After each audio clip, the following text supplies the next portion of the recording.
Alors bonjour à toutes et à tous et bienvenue à ce webinaire stratégie Bourse Forex. Je suis Ave Nizar, très heureux de vous retrouver en ce mardi 29 janvier 2019. Et oui, nous sommes à 2 mois jour pour jour du Brexit, en tout cas de la date prévue à ce stade du Brexit. Donc on verra ce qu'il en sera dans les prochaines semaines. Déjà peut-être dès ce soir, nous aurons probablement de plus amples informations puisqu'il y aura un nouveau vote, un autre vote du Parlement britannique attendu ce soir sur le plan B donc de Theresa May. On verra ce qu'il en sera. Il y aura des amendements donc qui seront votés et donc on peut s'attendre en effet à un risque de volatilité dans les prochaines heures sur la livre sterling, donc prudence pour ceux qui suivent la livre sterling. Alors, on va parler bien sûr de la livre sterling aujourd'hui. On va faire un petit point bien sûr sur ce qui se passe au Brexit. Mais je vais débuter bien sûr par donner mes stratégies du jour, donc notamment sur le Forex, également sur les indices européens. Les indices européens, le CAC 40 qui est en passe en tout cas de déclencher un signal technique haussier. Mais d'abord, je laisse prendre connaissance de l'avertissement légal sur les risques. Et je vous rappelle bien sûr que vous disposez du chat pour réagir, me dire ce que vous pensez des stratégies que j'ai données hier, de celles que je vais donner aujourd'hui. Et surtout, bien sûr, n'hésitez pas à me poser toutes vos questions. Je tenterai d'y répondre à vous tous. L'avertissement légal sur les risques, donc prenez-le en compte, c'est très important. Le trading avec effet de levier amplifie toujours les gains et les pertes. Un compte risque limité présente un risque de perte du capital investi. L'investissement sur compte titre présente un risque de perte en capital. IG fournit exclusivement un service d'exécution d'ordre. Cette présentation est donnée à titre indicatif et ne saurait être considérée comme un conseil ou une recommandation. Voilà, donc le temps que vous lisez bien cet avertissement légal sur les risques, je voulais d'abord vous remercier parce qu'hier, c'est vrai que je l'avais dit, mais voilà, c'est vrai qu'hier vous avez été très nombreux à suivre mon webinaire hebdomadaire du lundi à 16h, la stratégie de la semaine. Merci, et je vois en même temps en direct que vous êtes une nouvelle fois très nombreux, qui plus est donc pour un mardi. Merci donc, et voilà, je tenterai de faire mon mieux donc pour ne pas vous décevoir.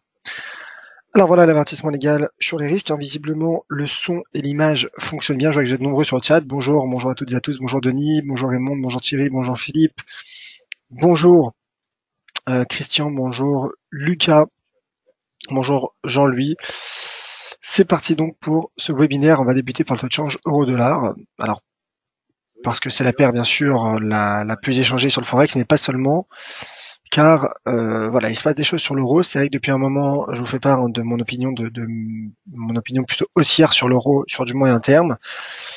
Cette opinion se confirme lorsqu'on voit lorsqu'on analyse les dernières séances. Je rappelle que jeudi, il y a eu une intervention accommodante de la BCE qui a en effet affaibli l'euro et le taux de change euro-dollar. Mais malgré finalement cette déclaration accommodante de la BCE et de Mario Draghi, l'euro-dollar n'a pas cassé son niveau de support majeur à 1,13. Il a au contraire rebondi sur ce niveau et teste à présent donc cette première résistance à 1,1455. Donc là, pour ce qui est de l'euro sur du moyen terme, je continue à ce stade. En tout cas, je maintiens mon opinion haussière. À court terme, sur le taux de change euro-dollar, l'élément qui relancerait le potentiel technique de ce taux de change serait selon moi donc le franchissement de 1,1455 qui pourrait donc le cas échéant relancer le cours euro-dollar en direction de ce sommet situé à 1,1560 et en seconde cible sur du moyen terme, éventuellement un 16,28. Donc pour le moment, bien que le potentiel me paraisse plutôt favorable, là le cours est sous résistance et sous résistance il y a bien sûr un risque de repli technique. Mais on verra car justement je vais faire une analyse croisée avec d'autres paires en euros et d'autres paires en euros me laisse penser que l'euro pourrait poursuivre sa remontée. En tout cas, voilà, tant qu'il n'y a pas l'élément déclencheur, bien sûr que je reste à l'écart, mais je surveille de très près l'euro-dollar qui pourrait justement enclencher un nouveau signal tactique haussier en cas de franchissement, un 14,55 pour les plus prudents, peut-être un 14,55, un 15 dollars, cette zone. Voilà donc pour l'euro-dollar qui se maintient pour le moment dans une tendance latérale, malgré donc des fondamentaux qui lui ont été défavorables ces derniers jours. Je rappelle qu'il y a la Fed, bien sûr, la réunion de la Fed qui débute aujourd'hui, l'intervention donc aura lieu demain, intervention de la Fed avec conférence de presse de Jerome Powell. Donc attention là aussi au risque de volatilité. Mais si la Fed conserve son langage prudent qu'elle a initié depuis le mois dernier, depuis 1 mois et demi, cela pourrait affaiblir le dollar et donc relancer le taux de change euro-dollar. Car le dollar en effet se replie, comme le montre ce graphique du DXY qui s'écarte un peu plus donc de ses sommets atteints fin 2018. Je poursuis donc avec une autre paire, l'une de mes stratégies aussi favorite depuis quelques semaines, c'est le taux de change euro-franc suisse. Euro-CHF, c'était non pas ma stratégie donnée hier, mais celle donnée la semaine passée. Car en effet, ma stratégie était haussière, en attente là aussi de signal qui serait donné donc en cas de franchissement un 13,36 et un 13,50. Le cours fait de plus en plus pression sur cette zone de résistance et donc en effet l'euro CHF est tout simplement en train d'enclencher selon moi un signal technique haussier, de se relancer en direction donc de ce seuil d'inversion de polarité qui est un seuil également psychologique puisqu'il s'agit du seuil à 1,15 francs suisses. Donc là aussi je maintiens mon opinion haussière, le signal est en train de prendre forme. Voilà, ça rejoint un peu ce que je dis sur l'euro-dollar. Donc il y a de plus en plus cette résistance, la résistance est de plus en plus sous pression.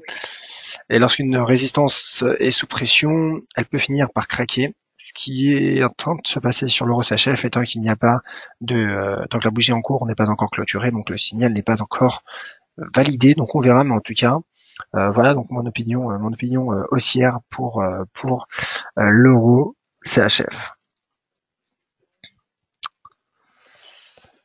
Alors, je vois qu'il y a quelques questions sur le chat, donc je vais reprendre une qui vient de tomber puisqu'il s'agit de ce que je viens de dire sur l'euro CHF. Donc, pourquoi vendre du CHF valeur refuge? Alors déjà, je ne parle pas d'achat ou vente, je parle simplement d'analyse technique. Encore une fois, je ne donne pas de conseil d'investissement. Le franc suisse est une valeur refuge, mais déjà on voit que les indices remontent. Donc les indices remontent. On va voir d'ailleurs sur le yen, puisque je comptais parler justement de l'euro yen aussi. Le yen recule, le yen se replie, le franc suisse également, qui plus est face à un euro qui tente de repartir depuis ses plus bas. Donc moi c'est vrai que j'ai une stratégie de fond qui est plutôt haussière sur l'euro, stratégie de long terme qui est plutôt haussière sur l'euro. Et donc là je vois pourquoi l'euro s'achève, car tout simplement c'est la configuration. C'est-à-dire que le cours a rebondi, comme je tentais de le réexpliquer hier, le cours a rebondi sur 1,12. Et lorsque le recours euro CHF a rebondi sur ce seuil d'inversion de polarité, il s'agissait selon moi déjà en tout cas c'est ce qui m'a un peu interpellé entre guillemets, c'est ce qui m'a fait croire en une remontée de l'euro CHF qui est en train pour le moment de se matérialiser avec notamment le franchissement de cette droite tendance baissière. Donc voilà, tout simplement la configuration technique qui me paraît intéressante puisque le cours a rebondi depuis ses plus bas, vous voyez, depuis cette zone de support, et il est en train de franchir une résistance intermédiaire. Et prochain seuil d'inversion de polarité se situe sur le mois à 1,15. Donc là, c'est vrai que je pense qu'on a des seuils horizontaux assez propres sur cette configuration euro CHF. Alors, on verra bien sûr, je peux me tromper, mais en tout cas voilà la stratégie pour laquelle que je suis en tout cas depuis un moment sur le forex. L'euro yen, je voulais en parler justement. Pourquoi? Car l'euro yen,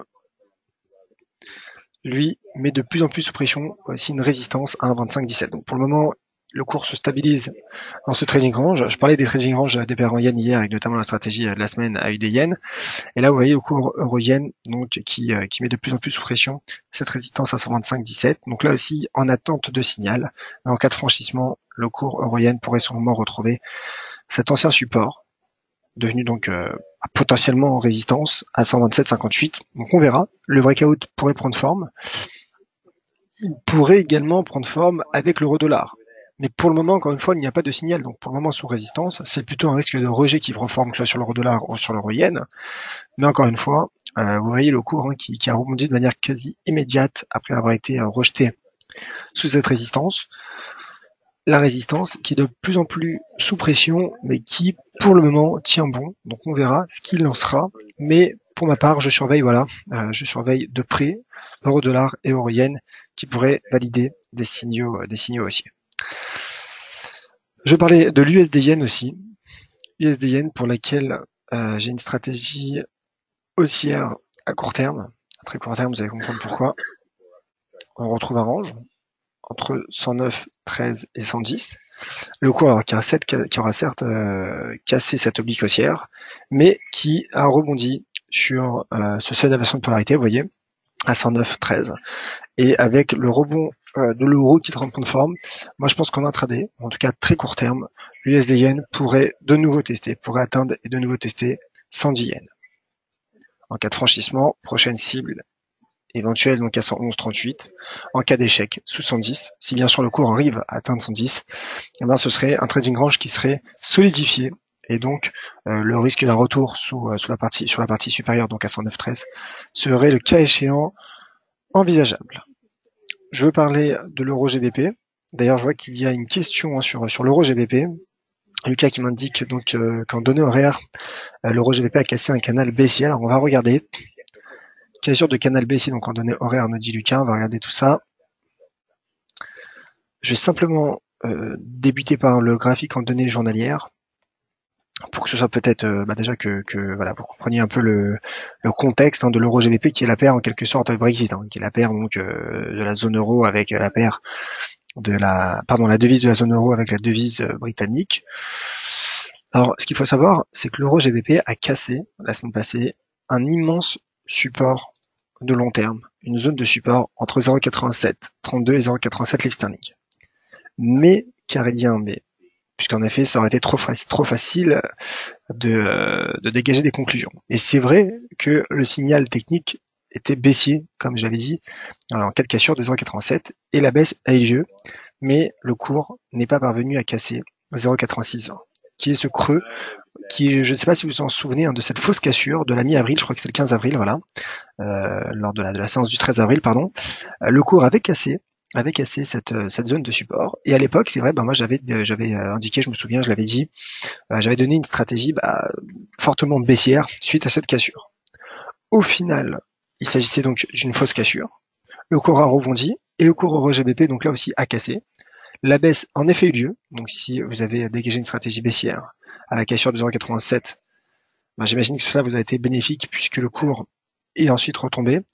Mais il a rebondi sur 0,8620, donc ce qui montre aussi l'importance quand même des points techniques, voilà, de l'analyse technique, avec ce creux donc qui fait rebondir le cours euro GBP. Maintenant, moi ce que je me dis sur ce cours euro GBP, donc là je pense qu'il y a deux scénarios envisageables. Donc soit le cours rebondit, poursuit sa remontée, il retrace, auquel cas on aura eu un cas de finalement similaire à celui qu'on avait eu au mois d'avril. Soit au contraire, cette fois-ci, il y a pullback sur 0,87, 0,8732, vous voyez, sur cette zone. Et le cas échéant, ce pourrait être de bon augure pour la livre sterling, et donc l'euro GBP pourrait retomber et faire davantage pression sur 0,8620. Donc ça, c'est le contexte. Peut-être que ce soir, avec le regain de volatilité prévisible sur la livre sterling, peut-être qu'il y aura des breakouts, probablement d'ailleurs. En tout cas, à ce stade, je pense que le risque baissier serait relancé maintenant en cas de cassure. Donc soit en cas d'échec sous cette zone de résistance, auquel cas le cours pourrait retomber sur 0,8620, soit en cas de cassure de 0,8620, auquel cas le cours euro GBP pourrait retomber, vous voyez, en direction de ce seuil, notamment, en tout cas se rapprocher des 0,85. Donc c'est l'un des enjeux techniques finalement de la séance du jour avec le vote Brexit attendu ce soir. Donc on verra ce qu'il en sera. En tout cas pour le moment la tendance de fond reste latérale pour l'euro GBP, mais à court terme elle reste bel et bien baissière. Et donc on verra le cours est sous un pivot et il est proche d'ailleurs d'un support critique à 0,8620.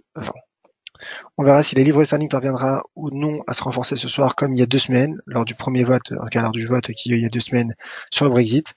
En tout cas, voilà pour la configuration. Maintenant, je passe en données horaires. Puisque Lucas nous a indiqué qu'il y avait une sortie par le bas du canal. Alors, on va regarder ça. Alors, je vais peut-être supprimer quelques tracés pour que ça paraisse un peu plus clair.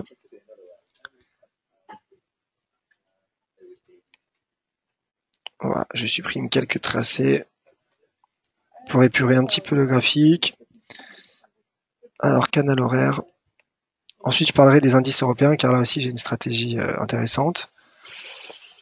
Alors, vous voulez dire, j'imagine, une sortie par le haut du canal baissier, donc. C'est vrai, canal baissier, bienvenue en données horaires. Merci Lucas. Et bah oui, donc en effet, bah, on verra ce qui lancera. On verra ce qu'il lancera. Ça pourrait être en effet un signe de remontée, mais voilà, je pense que techniquement, ce qui pourrait être un réel indice de correction de cette tendance serait, je pense, le franchissement des 0,8732, en tout cas de cette zone. Donc on verra ce qu'il lancera ce soir. Moi, pour ma part, avec ce pic de volatilité, en tout cas ce regain de volatilité qui est envisageable, je préfère me mettre de côté sur la liste sterling et avoir peut-être un peu plus d'indices avec un peu moins de volatilité peut-être avant de dégager donc une quelconque stratégie. Mais en tout cas, voilà les niveaux techniques à surveiller et bien vu pour le canal baissier. Lucas, merci de nous l'avoir montré. Voilà, par le haut en effet, sorti par le haut. Alors, je vais dire un mot sur les indices, mais déjà je vois que Pascal s'alerte un petit peu sur ma stratégie baissière de l'œil des yens. Je comptais en parler, hein, vous inquiétez pas, c'est vrai que c'était ma stratégie de la semaine, et j'ai l'habitude d'en parler tout au long de la semaine, hein, généralement de ma stratégie, si dans la mesure du possible bien sûr. Alors oui, c'est une stratégie baissière sous 78-77. Pour le moment, bien qu'il y ait un petit rebond, vous voyez, avec cette bougie 4 heures, pour le moment, la stratégie n'est pas encore validée puisque le cours n'a pas encore franchi 78-77. Donc voilà, si c'est le cas, je serai le premier à en parler, je pense. Pour le moment, voilà, il y a un rebond, donc on verra s'il y aura un rejet sous 78-77. Pour l'heure, techniquement, voilà, il y a toujours ce trading range, et donc je me dis qu'un repli en direction des 77-51 reste techniquement envisageable. Maintenant, on le verra. On voit que pour le moment, le yen se replie, comme je l'indiquais tout à l'heure. Le franc suisse également en intraday. Donc on verra ce qu'il en sera. Mais pour le moment, voilà, la stratégie n'est pas encore invalidée. Et donc on verra s'il y aura pullback sous 78-77 et si le cours AUD yen parviendra ou non à retrouver ce support à 77-51. Voilà mon cher Pascal. En tout cas, merci de m'avoir relancé dessus. Alors les indices maintenant. Les indices. Et ensuite, je vois qu'il y a d'autres questions, j'y répondrai. Alors le DAX. Le DAX qui après avoir s'être replié, alors non pas suite à une divergence baissière, car il n'y a pas eu de divergence baissière, vous voyez le RSI n'est pas encore passé sous ce creux à 53. En tout cas après s'être replié sous une petite contradiction entre prix et RSI, malgré ce repli, finalement le cours qui teste et qui tente de s'appuyer sur cette oblique haussière formée à très court terme depuis la séance du 27 décembre. Mais le cours du DAX reste encore soutenu par les 11 000 points. 11 000 points qui est le seuil d'inversion de polarité majeure. En effet, vous voyez, support, résistance, qu'il a franchi d'ailleurs la semaine passée, il y a une dizaine de jours plutôt, après avoir d'ailleurs effectué un pullback.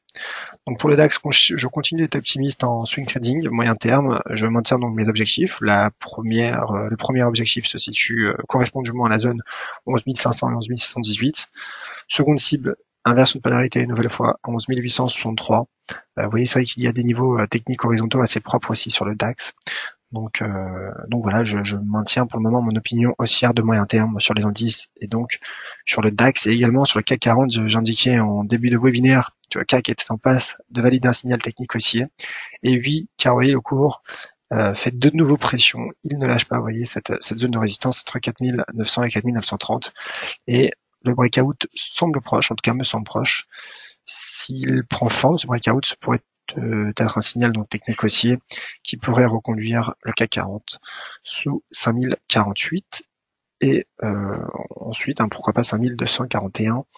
Donc là si je continue de penser que je maintiens une opinion haussière sur les indices, le CAC pourrait, je dis bien pourrait, car pour le moment il n'y a pas encore breakout, donc il y a que je disais tout à l'heure sur l'euro yen et l'euro dollar, c'est-à-dire que sur résistance il y a un risque de repli technique, mais voilà, je me dis que le breakout pourrait prendre forme tant cette résistance est de plus en plus mise sous pression, et tant également le DAX, le DAX qui est également un indice européen remonte et tente de relancer une tendance haussière plus lente, c'est vrai, moins dynamique, mais pour le moment le rebond initié le mois dernier fin d'année, fin décembre, fin d'année 2018, se concrétise, apparemment. Avant de passer aux questions, je vais juste citer le cours du gold, le cours de l'or, simplement pour dire qu'il en effet lui aussi atteint nos objectifs. Donc le premier se situe à 1295, le second à 1307, après avoir ouvert par un gap haussier. Le momentum me semble d'accélérer puisqu'il reste tente de franchir la zone, tente de pénétrer en zone de surachat. Donc là aussi, sous résistance, j'attends que le cours relance un signal. Donc en cas de franchissement des 1307, prochaine cible à 1325 $ pour le cours de l'11 heures qui profite de la baisse du dollar américain avant la Fed. Et voilà, vous êtes encore plus nombreux à être présents. Bienvenue donc à ceux qui viennent de rejoindre ce webinaire et merci encore une fois de votre présence. Alors je vais passer aux commentaires et aux questions. Alors, Thierry, connais-tu l'heure des votes des amendements par rapport au Brexit au Parlement britannique? Alors, je n'ai pas l'heure exacte. Je sais que c'est dans la soirée. Donc je ne sais pas. Je ne sais pas d'ailleurs s'il y a un horaire précis. De toute façon, voilà, sachez que on tentera de vous informer via dailyfx.fr des dernières nouvelles via la livre sterling. Sur la livre sterling, pardon, via notre site et nos analyses. Alors bonjour Christian, bonjour Al, quelle est votre stratégie de fond? Alors, stratégie de fond sur quel actif? Car comme je l'ai dit, mes stratégies, alors hier il y avait la UDIN qui remonte d'ailleurs, mais pas encore breakout. Il y a l'euro CHF, l'euro franc suisse, et de manière générale sur l'euro. Voilà mes stratégies de fond de moyen terme. Alors, je ne sais pas si vous faites référence à ces questions, mais à ces éléments, mais voilà, si ce n'est pas le cas, n'hésitez pas à me donner plus de précision. Voilà. Alors, euro-yen franchissement de la résistance, faut-il une clôture donc en H1 d'une bougie au-delà de la résistance? Alors généralement oui, pour qu'un signal soit donné, il faut attendre la clôture de la bougie. Encore une fois, tout dépend de votre horizon de temps. C'est une résistance en données hebdomadaires. Eh ben, il faut attendre généralement une bougie en données hebdomadaires. Ça, bien sûr, ce sont les éléments basiques. Maintenant, je dirais que c'est un peu du cas par cas, vous voyez. Ça dépend du contexte, ça dépend bien sûr de plusieurs éléments, de plusieurs choses. Mais de manière, je dirais, assez basique et théorique, un signal est donné lorsqu'une bougie est clôturée. Et concernant l'euro-yen, comme j'ai dit, franchissement de la résistance, il n'y a pas encore franchissement, mais là pour le coup c'était une résistance, je crois, qui apparaît en données 4 heures. Donc pour le coup, voilà, éventuellement attendre la bougie 4 heures. Alors c'est vrai que s'il y a des résistances en données 4 heures, mais il faut voir si c'est une résistance qui apparaît aussi en données journalières ou pas, dans une tendance supérieure. Car on voit aussi, vous voyez, qu'il s'agit d'une résistance journalière. Donc là, c'est clair, le signal, je pense qu'il serait donné en données, en cas de clôture en données journalières. Maintenant, encore une fois, tout dépend de votre horizon de temps, de votre objectif. Vous voyez, c'est pour ça que je dis c'est un peu du cas par cas. Moi, pour ma part, pour du court terme, je regarde ce graphique 4 heures et je me dis, voilà, je surveille en tout cas ce pivot à 125,17.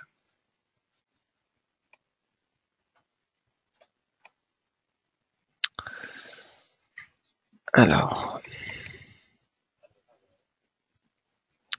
question sur les cryptos. Crypto-monnaie, Thierry. Hier, je n'ai pas pu être là pour le live spécial crypto, du coup, je ne sais pas si tu en as parlé. Est-ce que Bitcoin aurait cassé le niveau important des 3500 pour retourner sur les bas du 15 décembre vers les 3150 $? Alors oui, c'est vrai que les crypto-monnaies dont le Bitcoin ont cassé un important support, mais ils rebondissent. Malgré cela, ils rebondissent. Petit rebond technique. Vous voyez, cassure. Alors, je me mets à 4 heures. Cassure des 3470. Donc, je pense que c'est le support auquel vous faites référence. Le cours qui atteint quasiment, vous voyez, le seuil que j'ai défini hier en direct en webinaire à 3300 $. Et prochain niveau de support, donc il parvient à relancer sa baisse en cassant les 3300 $.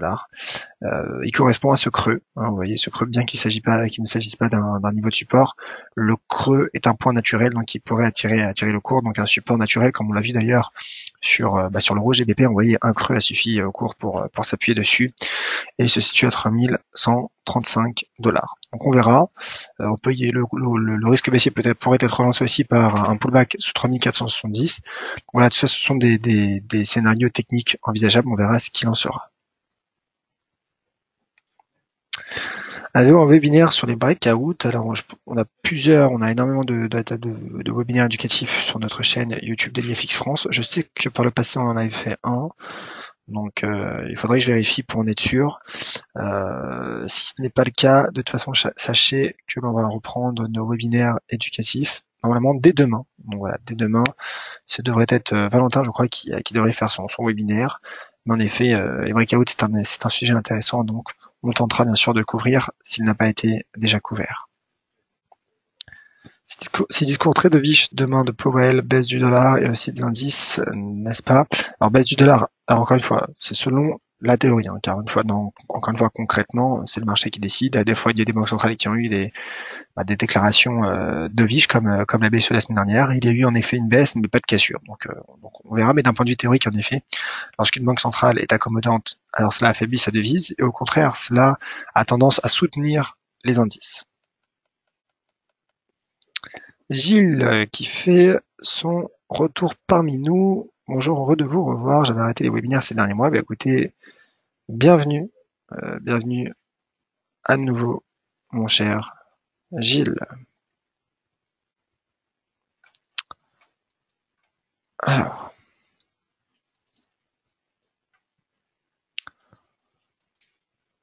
Alors, Alain, concernant la clôture journalière, tout dépend encore une fois de votre stratégie. Je ne peux pas dire comme ça journalière ou 4 heures sur l'euro yen.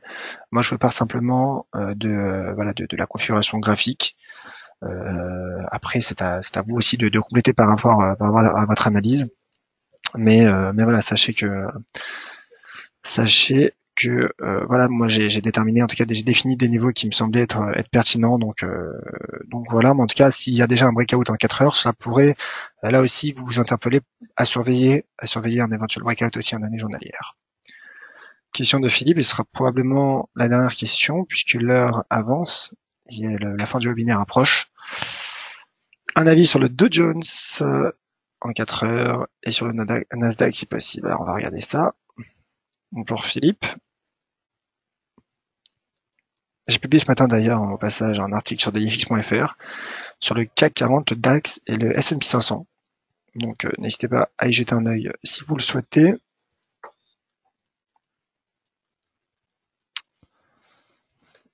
Alors le Dow Jones. Le Dow Jones qui, alors je pensais que je parlais de ce pullback qui a pris forme pour le moment sur 24 230. Mais voilà, le pullback peine à produire ses effets.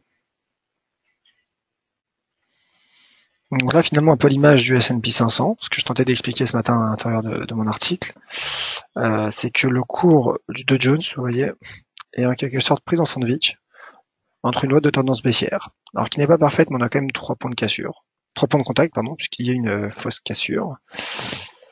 Et également donc ce niveau de support intéressant à 24 230. Donc là, pour le moment, à très court terme, j'ai l'impression qu'il y a un range, vous voyez, entre les 25 000, 24 900 et 24 230. Donc, je pense deux cas de figure. Soit il y a cassure des 24 230, quel cas, ce pourrait être un signal technique baissier, et le Dow Jones pourrait retomber vers ce support à 25 975. Soit au contraire, il y a franchissement de cette double résistance, en quelque sorte, à 24 765. Et le Dow Jones donc reprendrait le cas échéant, pourrait reprendre le cas échéant, ça marche en avant en direction, alors d'une part des 25 515 et d'autre part des 26 210. Donc ça, c'est pour le Dow Jones. Donc pour le moment, neutre en attente de signal là aussi. Bien qu'à court terme, voilà, le cours pourrait tester donc les 24 750. Et pour le Nasdaq, je finirai là-dessus.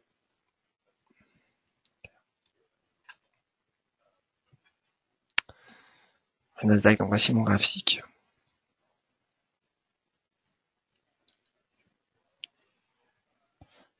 Alors, je ne sais pas il est passé où, mais c'est pas grave, j'en ressortis un autre. C'est dommage, j'avais mes tracés. Ah voilà, le voici. Le Nasdaq, là aussi, hein, qui teste une oblique. Ouais, donc finalement, configuration assez similaire, avec notamment une résistance court terme à 6835 que teste le marché et un support à 6626 points. Donc là aussi en attente de signal. Donc on verra ce qu'il en sera. Pour le moment neutre aussi sur le Nasdaq en cas de sortie par le haut. Un retour sous 7190 pourrait prendre forme lorsqu'une cassure des 6626 pourrait enfoncer le Nasdaq dans un premier temps vers les 6408 points. Voilà donc pour ce webinaire, hein. Merci à toutes et à tous d'avoir été très nombreux. Merci pour vos messages. Je vois qu'il y a plusieurs messages qui viennent d'arriver, des messages plutôt sympathiques. Je vous en remercie, des messages plutôt chaleureux. Merci Denis pour ce message aussi. Et voilà, je vois qu'il y aura malheureusement quelques autres questions auxquelles j'aurai pas le temps de répondre. De toute façon, voilà, mon cher Al, je ne donne pas de conseils en money management, je ne donne pas de conseils, en tout cas, d'investissement. Donc, de toute façon, voilà, j'aurais pas pu vous répondre à cette question. Merci pour vos messages, merci à toutes et à tous. Donc, on se retrouve demain. J'espère que vous serez encore plus nombreux à 13h pour voir ce qui s'est passé, notamment sur la livre sterling, ce qui s'est passé donc sur l'euro GBP. Est-ce que l'euro CHF validera ou non son signal? Est-ce que l'AID yen parviendra ou non à atteindre l'objectif que j'ai donné hier? Et on verra si l'euro dollar donc parviendra ou non lui aussi de son côté à franchir la résistance, en tout cas à 1,1455. Voilà. Et on verra aussi bien sûr si le CAC 40 aura validé ou non son signal technique haussier. Donc j'attends nombreux demain à 13h pour de nouvelles stratégies et assurer un point sur les stratégies qui ont été données aujourd'hui. D'ici là, bien sûr, comme vous le voyez, je vous attends nombreux sur Twitter, @yoavnizar. Merci encore d'avoir été très nombreux. Je vous attends demain encore plus nombreux sur ce même lien d'inscription. Merci. Et soyez prudents, bien sûr, risque de volatilité ce soir avec le Brexit.